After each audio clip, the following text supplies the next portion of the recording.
नमस्कार, मैं जितेंद्र चतुर्वेदी। प्रधानमंत्री नरेंद्र मोदी ने टर्की का इलाज शुरू कर दिया है।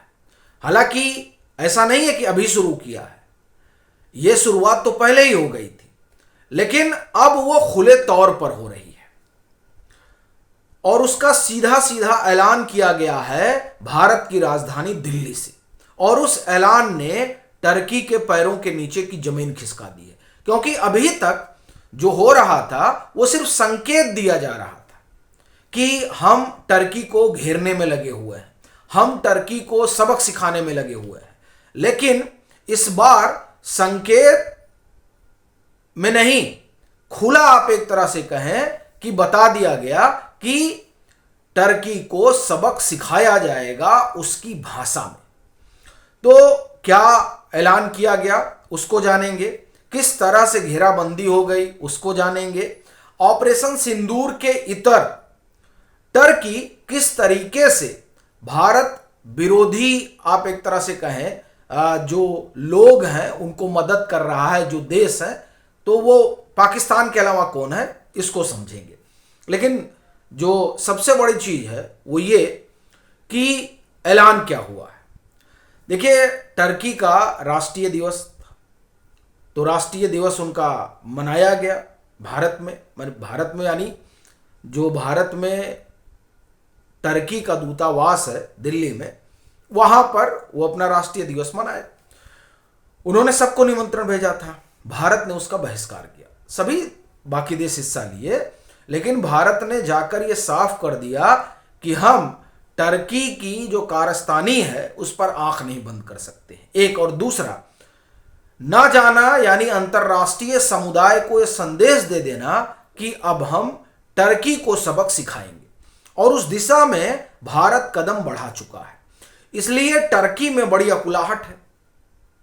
क्या कदम बढ़ाया है? देखिए, इनकी चौतरफा घेराबंदी हो रही है हिंदुस्तान में। देखिए, ये प्रधानमंत्री नरेंद्र मोदी जो है ये फॉरेन पॉलिसी की एक नई लकीर खींच रहे हैं और टिट फॉर टैट इस नीति पर वो चल रहे हैं कि अगर आप हमारे बैकयार्ड में आकर हमको परेशान करने की कोशिश करिएगा तो हम परेशान नहीं करेंगे, हम आपके आंगन में अपना पूरा हथियार उतार देंगे और फिर देखते हैं क्या करोगे।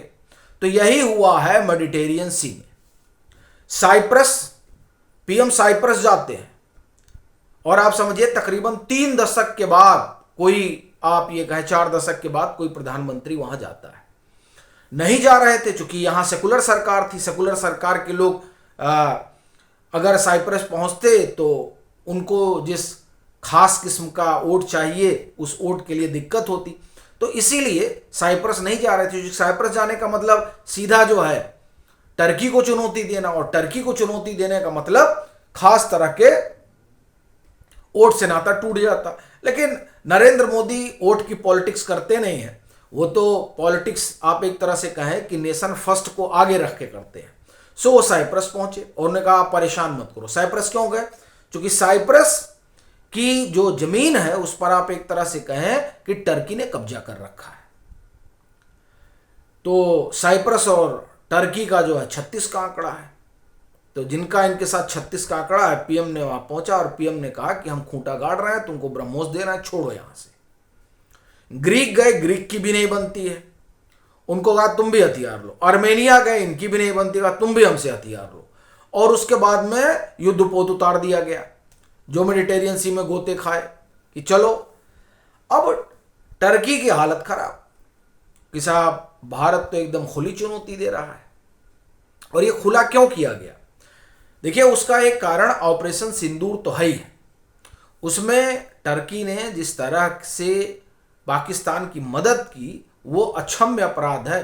ठीक है, आपके पाकिस्तान से अच्छे संबंध हो सकते हैं, आप बनाए रखिए, लेकिन एक ऐसे समय में जब भारत मुसीबत में है, वो युद्ध कर रहा है, तब आप उसके दुश्मन देश की मदद कर रहे हैं। अरे भाई, आप न्यूट्रल खड़े रहिए, क्या जरूरत है मदद करने की? लेकिन आप रियल टाइम इमेज भेजवा रहे हैं, आप ड्रोन भेजवा रहे हैं, आप जो और जरूरतें हैं युद्ध करने के लिए वो मुहैया करवा रहे हैं, तो ये तो भारत बर्दाश्त नहीं करेगा ना। अच्छा, आप सिर्फ पाकिस्तान में ही नहीं कर रहे हैं, आप बांग्लादेश भी पहुंच गए। बांग्लादेश में इस समय जो सरकार आई है, या आप कहें कि सरकार लाई गई है, क्योंकि आई नहीं है, सही बात तो यह है कि लाई गई है। लाया कौन? लाए वो लोग जो भारत को देखना नहीं चाहते, और भारत से भी ज्यादा आप एक तरह से कहें कि भारत जिस ढर्रे पर चल रहा है वो उनको पसंद नहीं है। भारत किस ढर्रे पर चल रहा है? भारत स्वावलंबी और आत्मनिर्भर बनने की दिशा में चल रहा है। वो डिफेंस में झंडे गाड़ रहा है, और अमेरिका की जो प्रेशर पॉलिटिक्स है उस पर काम करने को तैयार नहीं है, तो ये अमेरिका को पसंद नहीं है। तो अमेरिका ने टर्की को लगाया। ये सीधा सीधा दिखाई देता है, चूंकि ये तो नाटो के देश है, और टर्की जो है वो आप एक तरह से कहें कि अमेरिका के विश्वस्त सहयोगियों में है। तो टर्की से कहा गया कि तुम पाकिस्तान की मदद करो। भारत ने कहा करो मदद, मैं बताता हूं। उसके बाद में कहा गया कि अब बांग्लादेश में तो हमने सरकार बना दी है। अमेरिका ने कहा तो अब आप जो है बांग्लादेश की मदद करो, यानी आप कट्टरपंथियों का सहयोग करो। इसीलिए आप देखिए प्रधानमंत्री नरेंद्र मोदी ने आसियान समिट में कहा कि जो लोग आतंकवाद और ऐसी गतिविधियों को पालते पोसते हैं, प्रश्रय देते हैं, उनके साथ दुनिया के कई बड़े देश खड़े हो जाते हैं, उनका जो है समर्थन करते हैं। वो सीधा इशारा किसकी तरफ था?